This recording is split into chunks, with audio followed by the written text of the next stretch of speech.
Hello, humans of LinkedIn. I am live with Stacy Brooks. Hi, Stacy. Good afternoon. How are you doing? I'm doing well, Laura. Good evening, good afternoon. I'm like evening, I'm pushing the day already. Good afternoon, Oh, I almost everyone. have to. It's awesome. So, this is super exciting. We are doing your first LinkedIn Live, I believe. And I think that you have so much knowledge to drop that I really wanted to just highlight you to both of our networks and share a little bit about you.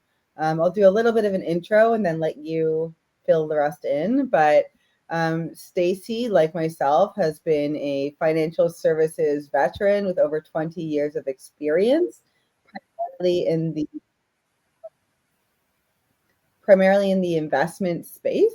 So Stacy has done everything from business development, helping other sales reps and investment advisors to make career transitions, to build their assets under management upwards of 100 and $200 million with her coaching and excellent advice. So Stacy, do you want to fill us in a little more on what you do today?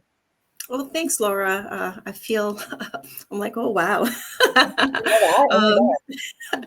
so I have been in the financial services sector for over 20 years, working predominantly with independent financial professionals in the insurance and investment space. Worked a lot with one of the larger manufacturers and then a large brokerage. Again, continuing to that work with those financial professionals. And it's a lot different working with individuals who are part of a an organization versus those that are in the independent space. And I really love independent financial professionals because again, they just have so much more bandwidth in order to grow and expand and just provide really great solutions for their clients. So again, doing this for a long time, I've pivoted over to the talent acquisition and recruiting, and we work with a lot of. We're client agnostic, which means that we work from large organizations right now to independent financial firms and individuals, helping them fill the talent gap or consulting them through their business transition. So today we're going to talk about transitioning into that independent space, and what that journey can kind of look like. And looking forward to the conversation. Nice. I'm a big fan of independent myself, as someone that was a independent mortgage advisor or mortgage broker for over 18 years. I've literally never worked for a large corporate entity and have no regrets about that. So I think, especially for my personality and way of working, it just wouldn't work. But for me, it's always exciting to have that uncapped income potential and that autonomy to decide when and how and who with whom I work with. Absolutely. And there's positives and negatives to both. And I think it just, depends on the individual, their goals, their objectives, their mindset, and, their level of resilience. And, are they cut out for true independence or, they're more for something that's a little bit more captive. So it's just a matter of finding, where you fit into that journey and, pursue it with vigor. Yeah, personality has a lot to do with that choice. So, what I was doing is doing some research into the landscape of what's going on with financial advisors in the investment world. And it seems that there's been a lot of mergers and acquisitions that have been shaking up existing structures. So, what are some key signs that financial advisors should look out for when their firm is facing a merger and acquisition? There's quite a bit for advisors to kind of look at. The merger and acquisition space is fast and furious. It's happening quite rapidly, both in Canada and the US. And, sometimes it's just through to scaling and or regulatory changes that may impact a smaller firm. And it just makes sense that, maybe a larger firm may want to take them on. So what advisors should really look for is when a merger and acquisition happens, sometimes it's a surprise, sometimes it's not. And it's being intuitive enough to read the tea leaves per se. So things to kind of look out for is reducing communication. Like, how much communication are you getting now versus, prior to the transition? management changes. This is a huge one because oftentimes Mhm. people don't leave companies, they leave managers. So kind of look at the different dynamic between the two entities and see what the management style is. And it's hard to tell initially what that may look like, but understand what synchronize better with, and be mindful of that as the transition evolves. Certain priority shifts or cost cutting and performance measures. These are usually huge when, the acquisition takes place. And if there's nothing else that they needs to be figured out, the priorities could be cost cutting. So based on the two entities, where are the cuts taking place? And what are the performance pressures that are probably going to be put on the new management team, which will now trickle down to specific advisors that Right. are impacted in that space. So those are some significant things. Compliance is a huge thing. So what are the compliance demands, and are there any modifications to the compensation structures that have been put in place? That's a huge red flag, or a significant red flag.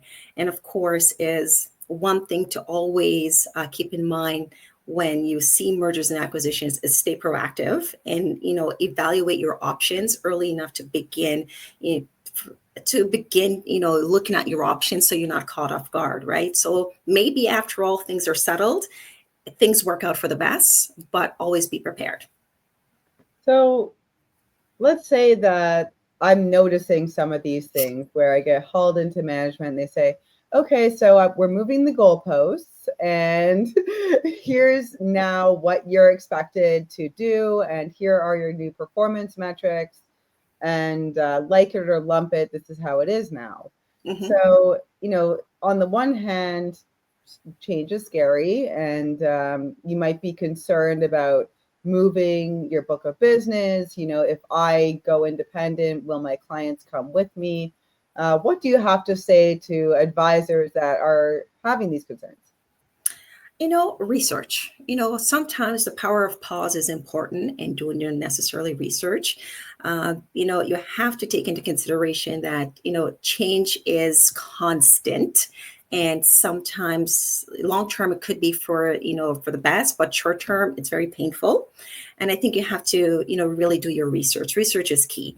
Attending industry events. If you weren't as active in the industry network and space, go out there and hear what really is going on. Sometimes we get a little bit tunnel vision in only hearing what we're hearing, and we're not, really understanding what some of these significant moves may really mean to us individually or collectively.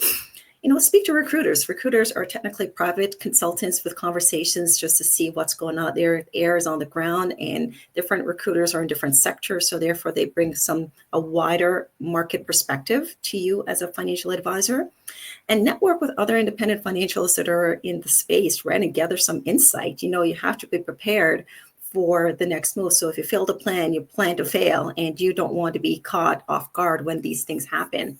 you know and part of it too is confidentially, to avoid discussing what moves you may make prematurely with individuals, because you never know who you think your friends are, and if they're and innocently may just say things to the wrong individuals around your space.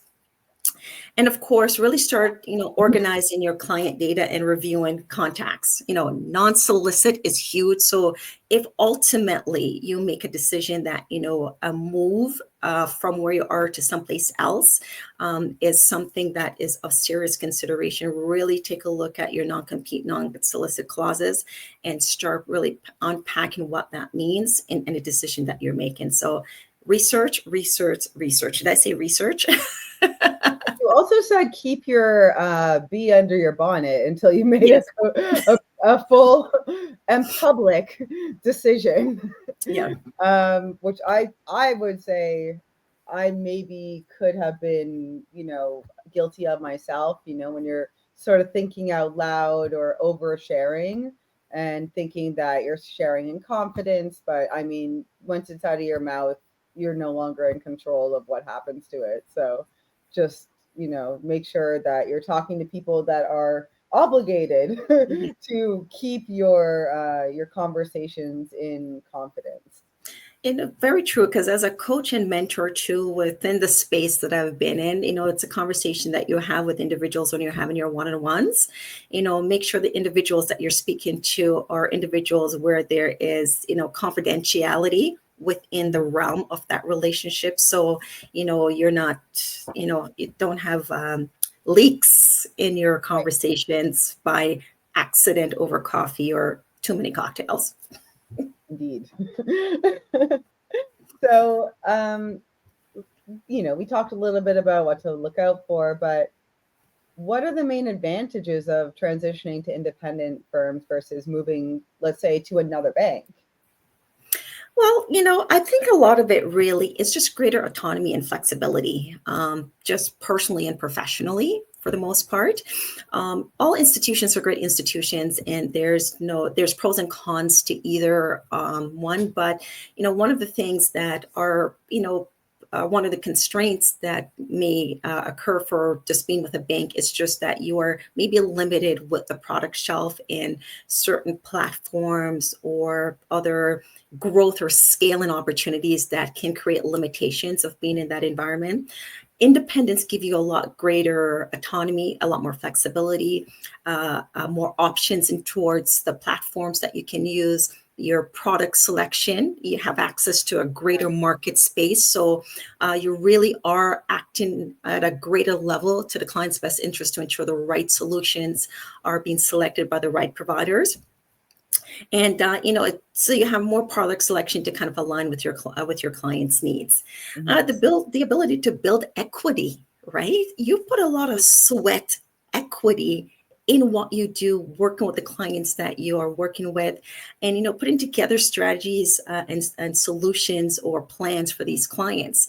The reality is that oftentimes you may not be able to take that sweat equity with you, depending on how you're kind of structured with that institution. So, that means you have less control over your business model, right? So that's one of the things to take into consideration. And of course, earning potential, right? So Mhm. oftentimes in a firm where you're kind of in an employee type of a scenario, your income is often capped based on the maximum payouts you can get, regardless of the amount of AUM that you can bring into the space. That's not There's no profit sharing per se. So again, those are some of the key things: autonomy, flexibility, equity in building something of your own that you could pass on to a next generation of within the family or of choice, and of course higher earning potential without any caps on the market, and working as hard or Mhm. as smart as best works for you and your own mental health. I find you mentioned a few interesting things there. One of those was succession planning, in a Hmm. sense. And so, in one way, I wanted to just highlight that I noticed in the insurance and investment advisory space, and even in mortgages, that there is this like second generation succession planning of that book of business where you can keep it in the family or to close contacts that you just couldn't do otherwise. But could you share some different ways that the compensation model is different between working for a bank versus independently? I think what it is with the bank is that on an independent, from a banking perspective, there are tiers in terms of payout grids based on how much AUM that you may have, and typically in a certain environments of institution, they may be capped at a certain level, oftentimes 50 or 60%, right? Okay. So going on the independent space, oftentimes those independent or boutique firms usually have a higher payout on the grid, and sometimes even at a lower AUM amount. So automatically there, you're probably getting anywhere from a 20, 30, or maybe 40% increase just based on what that AUM looks like and what that payout grid looks for that independent firm. So, after you put out that spread of your expenses and all of the profits and everything, you could walk away with a 20%, 30% pay increase because you're just on a higher payout grid in the independent or boutique model versus a more structured model with an institution. Wow. And what would that look like on like an annual basis in terms of like income differential? It could it could mean six digits in larger numbers, anywhere from one digit, from 100K all the way up. There's individuals where, based on making that pivot from a captive type of model to an independent or boutique space where, they kind of 2x, 5x, or 10x their income as a result of just a greater AUM. Why? Because maybe this new independent model allowed him to be able to cater to a newer niche of clients that brought in a higher AUM, which now automatically impacts their earning power as a result of that. Okay. So let's say we've made the case for becoming independent. Like, can you walk us through the process of transitioning your book of business to an independent firm? You already mentioned some things like watch out for non-compete clauses and definitely read the fine print there. But I saw a stat that said 89% of clients actually stay on for that transition period, which definitely debunks any myths about how you might lose all your business if you move. So, what is the actual process of transitioning those clients? I think one of the things that you have to do is one, it always starts with the strength and the depth and breadth of the relationship with your clients. While a lot of clients are attached to a large brands in terms of names and reputation, the reason why they may have joined that brand, they've joined that brand based on the brand, but they stay because of the advisor that they're working with. So really at the core of it all, we're all in the relationship business, and the stronger the relationship, the stronger the ties. I have had colleagues who have moved from institution to institution, and their clients have followed them to each institution. So the depth and breadth of that relationship with your clients plays a significant role. Mm-hmm. Transparency is key. I think, once you have made that, you've done the research, done the analysis, and really thought about what this could potentially look like, and to some degree, it's public enough in a private closed number. Be transparent with your clients. Let them know that you are thinking of making this move and why you're making the move and the benefits it will be to the client, and what that will actually add to them from a service perspective. Right. And address any concerns that they may have from a continuity of service, right? Because again, moving a book of business is not for the faint of heart. So it is a little bit daunting to begin with in that first, maybe 6 months of that transition. So just let them know where that business continuity will not be interrupted. The makeup of the funds or what we have put in place will not be significantly impacted in any way. And most things are typically moved in kind, and provide a clear plan. What does that look like? What are the timelines? Reassure the clients of their financial goals and priorities. That does not change. The real reason why you're moving is, one, it may be a more robust platform that allows them to offer more to their clients. It gives them more freedom and flexibility to open up to new markets. It may allow you as a business owner, which is what you are at the core, to offer new product offerings that is instrumental to scaling your business to that 100 million and more as a result of making this transition. And from a legacy perspective, again, if you're looking to build something with that, maybe there is your offsprings that may want to come into the business. This is a good way to do that, again, because again, young individuals bring fresh ideas from a technology perspective to the spectrum. Again, clients that brought you to a certain level will now start to decumulate, so you always need accumulators coming into the business. So it creates greater autonomy for you to do more with that business through that change. So it's really having a plan, transition, strong communication, and ensuring that the timelines make sense and all the necessary parties that need to play a role are on board, on the same page throughout the journey. It makes a lot of sense. So it seems that a big deal and deal breaker in the industry is something you alluded to being infrastructure and technology. So either that's working for you or against you. And also increasing compliance and regulatory pressures might mean that you're spending more time doing, compliance type of work instead of taking care of your clients, building relationships, and making sure that their portfolios are growing. So, what infrastructure and technology investments would you say are crucial for successful individual advisors? Three letters, CRM, a very robust Really? I mean, you could CRM. say that for any industry. You can't say that, but really it's if you think about, fuel for your engine, a strong CRM is very important, can and should be an important foundational tool within in your practice and your business.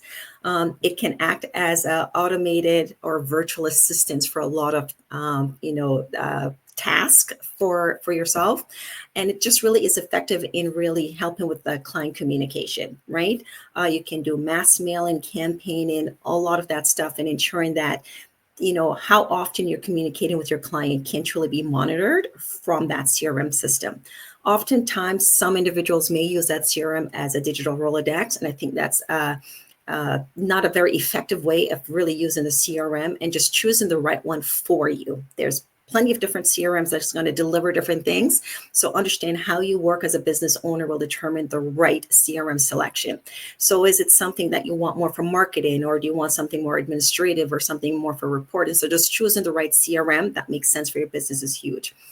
Investing in compliance and risk management tools to make sure you're meeting really the strong regulatory standards that cannot be said, it's just, standard of doing business. You want to make sure that your client information is protected, your infrastructure is protected, and therefore, if you get audited, you know what I mean, the right place, the right things are in place from that perspective. So you don't want to, want to lax from that perspective. And cybersecurity, and make sure that you're probably implementing cybersecurity insurance into your practice.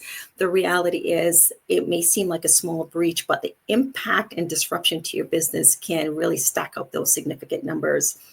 Just as a quick aside, there was an incident from a previous place of employment where an advisor was breached, and he had a small amount of cybersecurity insurance in place, but it was nothing compared to what was actually required for the period of time for the recovery, the disruption to business.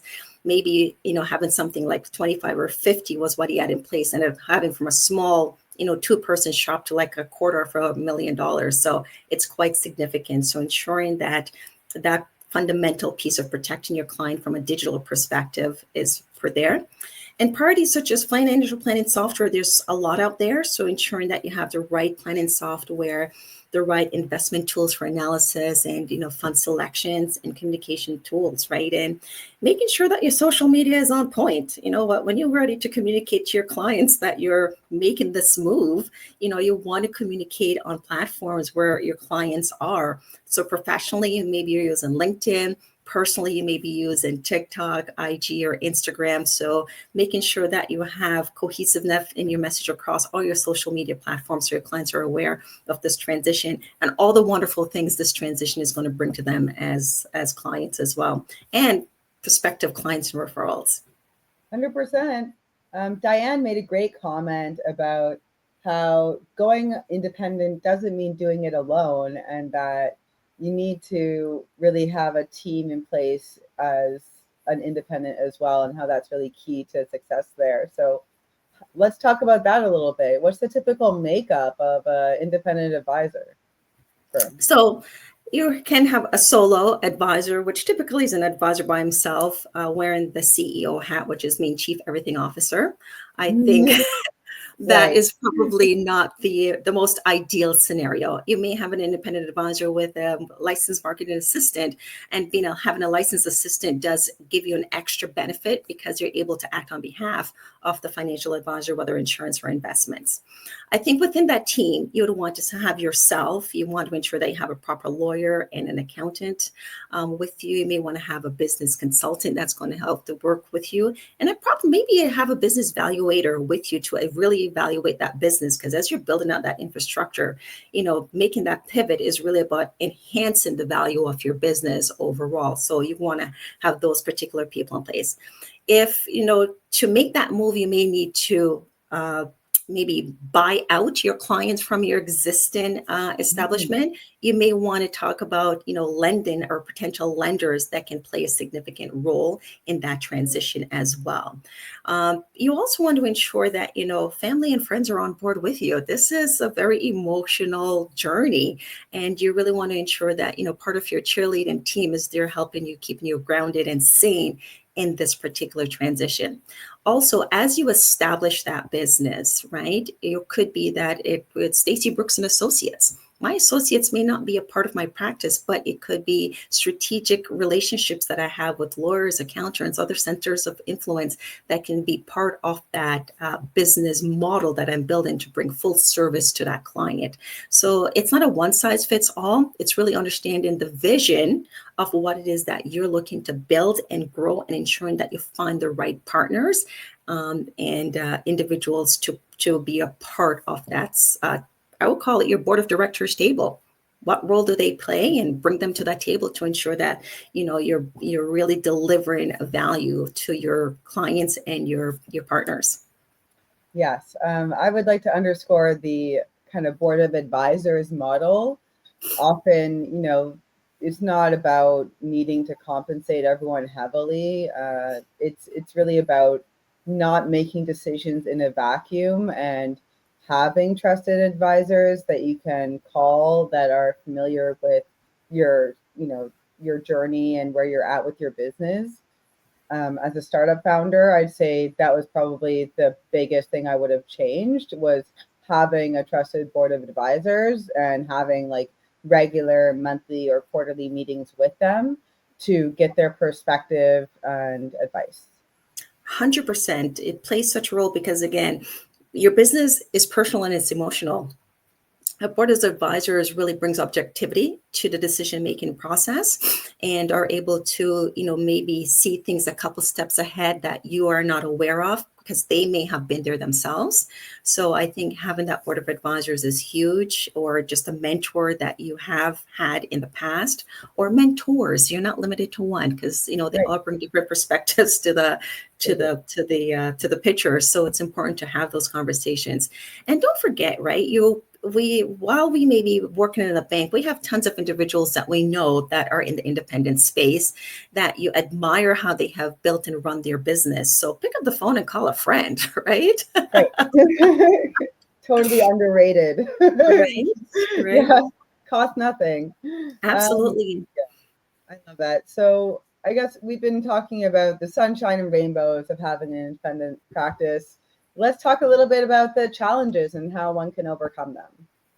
You know, the initial challenge, just like for all salespeople, is going to be administrative overload. It is a lot to make this big decision. It's not a small decision by any means. It is a big decision. Now, in a lot of the transition, especially with a mutual fund or a money block of business, the firm that you're going to will provide some level or significant level of aid in that workload to help with that heavy lifting, which can address, can be addressed with the experience support of a staff or partner on the new platform. So, administrative load is huge, right? Attracting, building your brand, because now you're moving it from a well-known brand or whatever to now it's you, it's Stacy. Who is Stacy compared to where you may be coming from? So now you need to build your brand, and brand is a lot different from marketing. The brand is how you are known, what you stand for, what you represent. Your core values is kind of building that brand, your image. When you're not in rooms, how are people talking about you?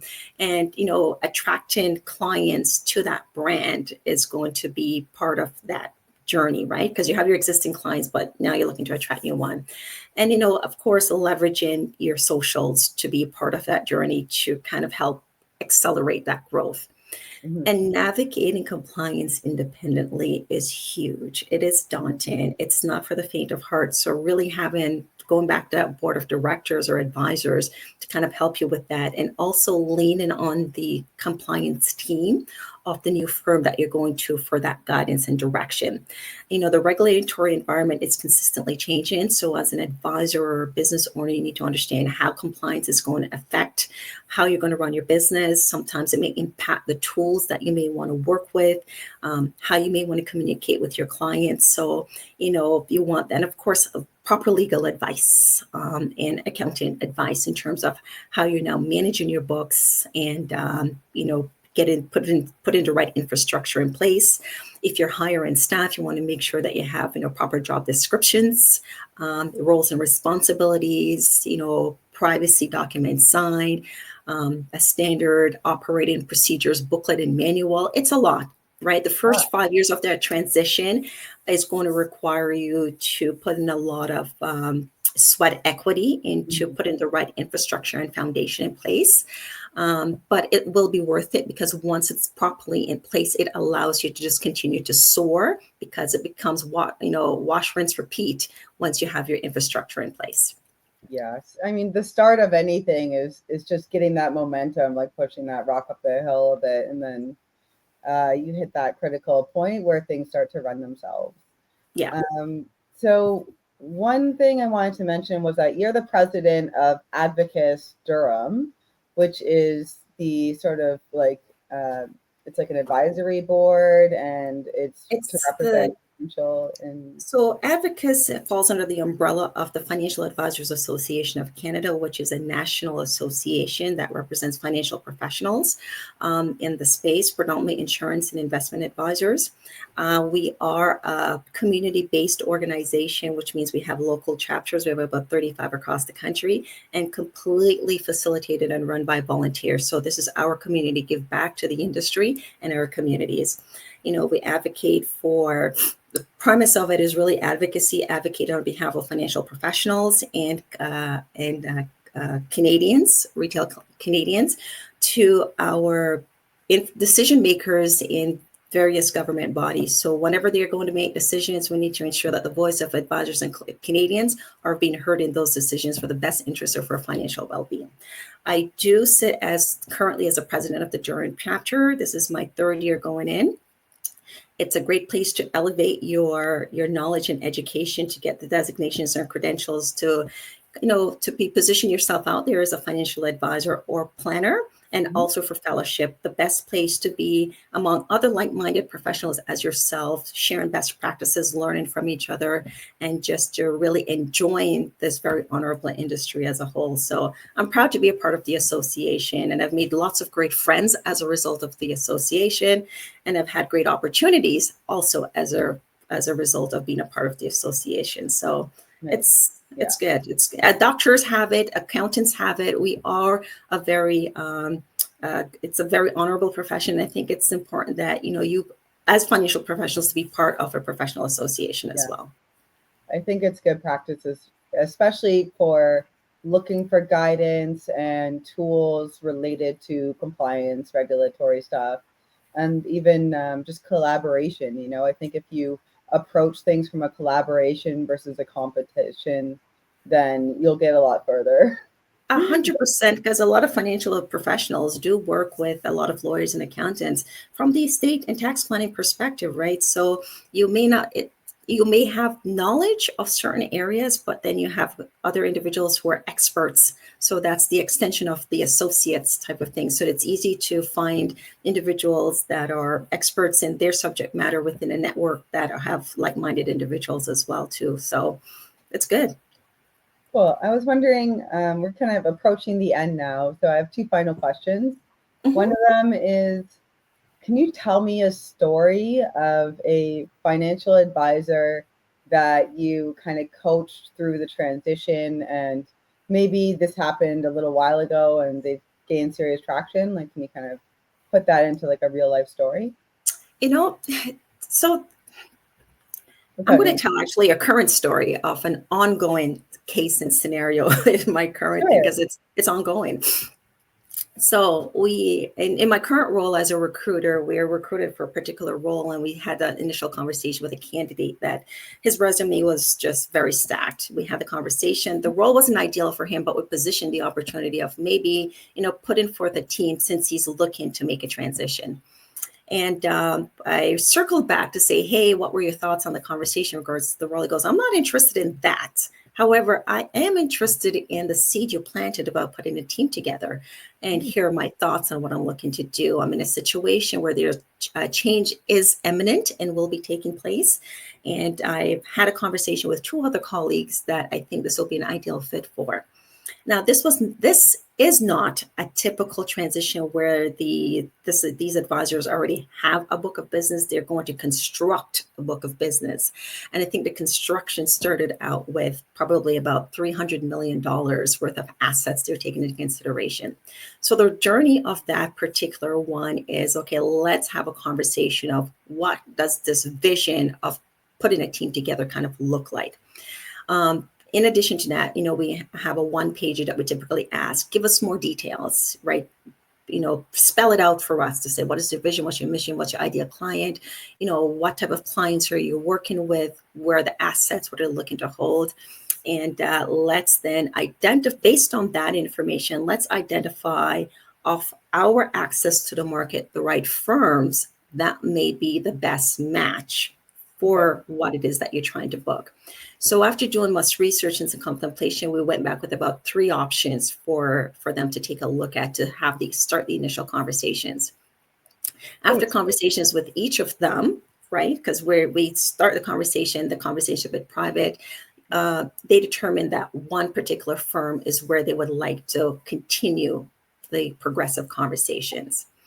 As those conversations progress, through, part of what our role is setting proper expectations, both from the candidate and also from the client. It was determined that based on the makeup of the book of business and where the clients were kind of coming from, this particular firm may not be the right firm because there's a bit more foreign investments than their domestic. And so that platform would not be the best fit for clients. It's like a square peg in a round hole. So we want to ensure that when we're matching you with the right firm, it's round pegs, round holes, square pegs, square holes type of thing. So after we continue going down the dialogue of that conversation, it was realized that, we need to pivot. So let's identify, based on this new revelation of really seeing the clients, seeing the assets, seeing the holdings where they held, we need to pivot to maybe a larger firm. They were looking at a boutique firm, a more global firm where foreign assets made better sense for this particular book of business. And in that conversation, this book of business is probably going closer to $1 billion worth of assets to be transitioned. Part of that journey too is that we've realized that based on the makeup of that asset, we may need to bring in other individuals with different layers of expertise to be a part of that team in that transition. So it is a journey. It is not quick. It's not fast. It's not overnight. It's multiple conversations. This particular scenario is probably going on almost 2 years of conversations. We're getting closer to that end. But what we're looking at here is probably closer to $1 billion worth of assets once it's all said and done versus the original $300 million worth of assets when it's all said and done. So again, part of our role is to really guide, counsel, set realistic expectations, ask hard questions, and really just bring certain certain perspectives to light to be factored into the decision-making process, because it is a big deal. It's a scary step, right? It's like stepping off a cliff and you're thinking you're going to fall all the way down. But the reality is, the next step is just below, but it's just having the faith and trust in the process and the guidance in that journey to get it done. So we're almost there with this one. But again, that's part of the journey and part of the value of really having good counsel, asking really strong competitive questions. Prior to this decision-making process, we offered up opportunities for, the individuals to have a conversation with other individuals who have made a similar change from this captive kind of model into independent model, and what does that mean? So it is, really setting the expectations and really providing counsel and guidance throughout the journey.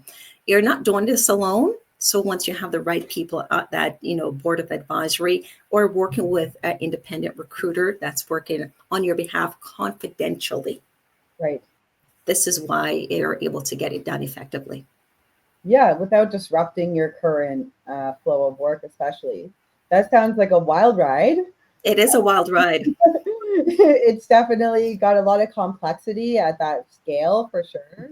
I Hmm. learned a lot from that story, so thank you for sharing. And I think that setting the expectation that this is not a 2 weeks notice, I'm out kind of decision. It could take 6 months to a year for this transition to occur or for any decision to be made at all. It is true. I also have just one more quick story where we just worked with a client that we actually was a referral to me in regards to an advisor that was needing to find a new firm. They came from the bank-owned space, and they pretty much have built their career and their business within the bank-owned space, and we're looking for other options. So while they were, actively looking on their own, we had the opportunity to have a conversation to really find out about their book, what they're looking for, and introduce them actually to independent and boutique firms, which they've never explored before themselves. Provided them three options for conversations. They decided on one, and those conversations continued. Within those conversations, again, it's case by case. So what the ultimate payout is going to be based on those personalized conversations. But when they made that decision to make that move, just by making the move from a bank-owned firm to an independent firm, I'm like, ultimately, realistically, what was your pay increase? He said about 20% was my pay increase just from the Wow. payout grid alone. They are happy as a clam that they've made the transition from a bank-owned firm to an independent firm. There's so much more that they're able to do. They got the support that they need to make that transition. After making the decision within a month or so, within 3 months of making that move, they were able to transition about 90% of the assets over to Yeah, the that's new an firm. alarming statistic. And Yeah. and the rest that they were going to bring, they had, they still had time, but I'm sure they was brought over in a shorter period of time. And again, that speaks back to the strength and the depth and breadth of the relationship you have with your clients. Awesome. That's so awesome. Last question. Mhm. How can advisors shift their mindset from being an employee to a business owner? Now, this is the million-dollar question, of course, right? Yes. you know, Ultimately, we always have to be thinking as entrepreneurs and business owners, even when you're within a more employee type structure. Mhm. And it's really understanding the difference of, what it is to run your own business and the effort it takes to be an entrepreneur. Entrepreneurs by nature are hunters, Mhm. right? And oftentimes, depending on the area of the maybe a bank form or a captive type of agents model, clients come to you. So you're more you're farming those particular clients versus actually hunting the clients. So it's one of the things that you need to do is really, you have to realize that you're entrepreneur. You set your own quotas, and these are not based on corporate quotas that are not kind of Mhm. set for you. So you need to understand what is the big number and work backwards. So really developing a strategic business and growth plan, a marketing plan, a client retention type of a sustainability, program. What does that look like? And embracing the freedom of innovation, right? So there's going to be a little bit of a trial and error, and taking full accountability of the outcomes right within that trial and error. But also, again, go back to your team. You're not doing this alone. You have wholesalers, you have other strategic partners and centers of influence that you are there. Honestly, work with a business coach or a psychotherapist, because again, this is a different transition. You do need that support. It is not easy.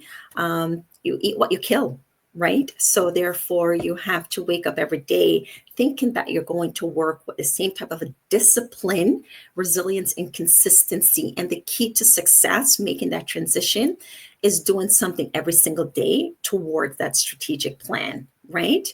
And I think one of the things that I will always advocate for is networking. Networking is a sport. It is a sport, and you have to treat it as such. So you have to have a strategic plan when you are going out there networking. I believe there's three pillars to networking.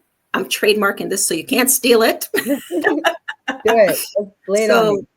So, networking as a sport falls into three pillars. You're either networking to enhance your knowledge, you're either networking to enhance or build strategic relationships or alliances, or you're networking because there's income or revenue potential within that. So if you're getting up every day or any day to go out there to network at an event or what have you, keep those three things in mind. Is this about building relationships? Is there revenue potential or strategic alliances here? Or is this an opportunity for increase and expand my knowledge? And those are the things that I say that, those are the mindset shifts that you initially need to have in place to make that pivot from employee mindset or gatherer mindset to hunter and builder mindset.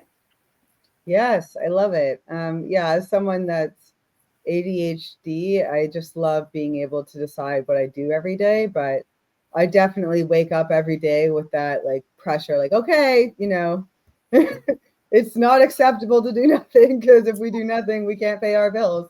That's So let's right. go, right?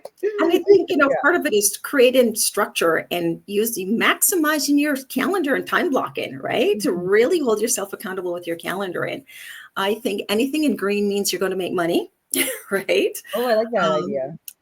Anything in yellow means it's networking, education, or something of the sort like that. And anything red, while it's extremely important, it's more administrative. They're essential tasks to the operation of the business, but they're not necessarily revenue generating tasks. And this is where, you'll eventually find if you're spending more time in any of those color blocks will determine, do I hire somebody now? Or, how am I spending my time? And that will determine, your success towards that 100 million AUM and or more. Absolutely. And I think that as a final thought, like social media and content and leveraging platforms like LinkedIn to expand your reach and your client base are great. But, as a independent advisor, it's really about building relationships beyond content. So if you were going to farm something out or delegate something, it would absolutely be, those more public facing things. And I would probably focus more on picking up the phone, calling your clients on their birthday, relating to them and staying present with them throughout their whole journey, as well as, like you said, going to networking events and getting FaceTime in. I think with the post COVID era, like FaceTime is probably more important than ever because so many people just gave up on it. This is true. This is true. And I think it's about optimizing both methodologies, right? There's opportunities where you can build strong or work related, maximize time virtually, but make sure you enhance time from a social or connection perspective face to face, and just making, because again, travel is crazy in most cities, so therefore you don't want to lose certain time sitting in traffic. But when you're making that FaceTime, just be intentional with that FaceTime, who you're meeting, why you're meeting with them, and hopefully, what is the takeaway that you want from this particular meeting. And again, it doesn't need to be this big, profound thing. Maybe it's just, I wanted to meet that person because I think they're a really cool person. And after speaking with them via email or video conference, it was just great to, be in the presence of their energy so we can continue to share that energy. Again, it's a lonely business as an independent financial professional, regardless of the profession that you're in. So networking is very important. Collaboration is very important. Strategic alliances is very important. And ensuring that you're out and about and really connecting with your peers or prospective clients is also important. And you know what? Sometimes just having another fellow colleague to pick up the phone and just shoot the breeze with is also very important, because again, you can't go all the time. Sometimes you just need to vent a little bit, and you need somebody who really understands what it is that you're going through, for them to understand the vent and know that you're not complaining. You're just you just need to release and let it out. So it's a lonely business, but you have to find a way to create opportunities for it not to feel that way. Yeah. One thing I would add as a business owner is having a morning routine where I wake up like before I'm required to wake up so that I can center myself through like exercise, meditation, journaling, reviewing my schedule, and reading. filling my mind with positive things, staying away from my phone for the first few hours of wakefulness cannot be understated. 100%. You know, there's a lot of folks who are part of the 5 a.m. club. My 5 a.m. is not literally 5 a.m. It could be 6:30. It could be 6:30. That still works. Right. It could be 7, it could be 8. You pick your 5 a.m., but just ensure that you have that morning routine to kind of collect yourself and prepare for the day. You know, and the advisor that I worked with who had like 1,400 clients, I'm like, do you really have 1,400 clients? He goes, yeah. I said, how did you acquire them? He goes, I bought books of business along the way. I said, so it sounds like you have 1,400 customers. If you were to dissect that down to what can you properly manage, what would that number be? He goes, about 250. I said, okay, go through all your clients and determine what your 250 looks like so you can deliver a proper value proposition and service model to those particular clients. And he's like, what about the rest? I said, don't worry about the rest. You're still in the drawers. You're going to call you. You're going to service them. We'll find a different structure and methodology to work with those particular clients. But what he said when he just made that segmentation to really structure service models for various clients was that the weight and pressure came off his shoulder and he was able to be more present working with his clients as well. And, you know, one of the things that he did was he goes, because I was now more in control of my day and how I wanted to spend my time, I was able to prep for my client meetings the night before. So when I came into the office the next morning, I knew how my day was going to be spent. And I Yeah, think we can't say enough about structure and routine. That's true. I had so much fun talking about everything under the sun related to being an independent advisor, making the transition, the power of networking, and really how to manage a large book of business. So thank you so much for all your truth bombs today, Stacy. You can reach out to Stacy here on LinkedIn, as well as check out future events with Advocates. And once again, thank you so much for sharing time with us today.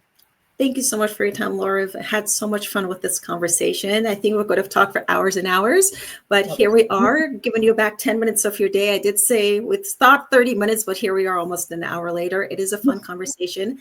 Happy to have a conversation with anyone at any time. Hit me up on LinkedIn or send me a quick email. We can book some time, go virtual, grab a coffee if you're in the city, and just have a conversation and explore what this opportunity may look like for you.